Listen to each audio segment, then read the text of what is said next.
Chapter 2. And it came to pass in the month of Nisan, in the 20th year of King Artaxerxes, when wine was before him, that I took the wine and gave it to the king. Now I had never been sad in his presence before. Therefore the king said to me, Why is your face sad, since you are not sick? This is nothing but sorrow of heart. So I became dreadfully afraid, and said to the king, May the king live forever. Why should my face not be sad, when the city, the place of my father's tombs, lies waste, and its gates are burned with fire? Then the king said to me, What do you request? So I prayed to the God of heaven. And I said to the king, If it pleases the king, and if your servant has found favor in your sight, I ask that you send me to Judah, to the city of my father's tombs, that I may rebuild it.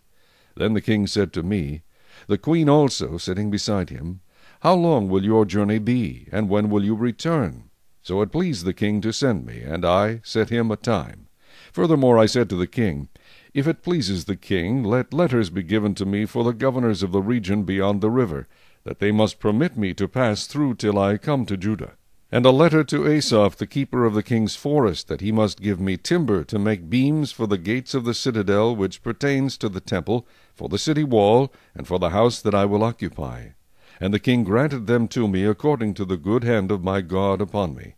Then I went to the governors in the region beyond the river, and gave them the king's letters. Now the king had sent captains of the army and horsemen with me.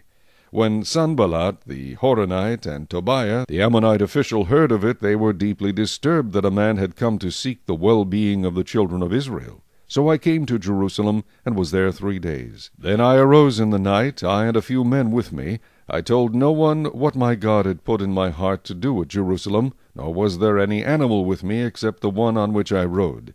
And I went out by night through the valley gate to the serpent well and the refuse gate, and viewed the walls of Jerusalem which were broken down, and its gates which were burned with fire.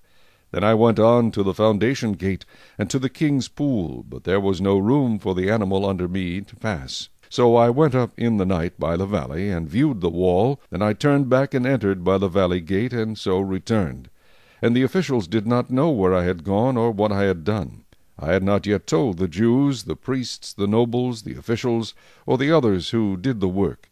Then I said to them, You see the distress that we are in, how Jerusalem lies waste, and its gates are burned with fire. Come and let us build the wall of Jerusalem, that we may no longer be a reproach.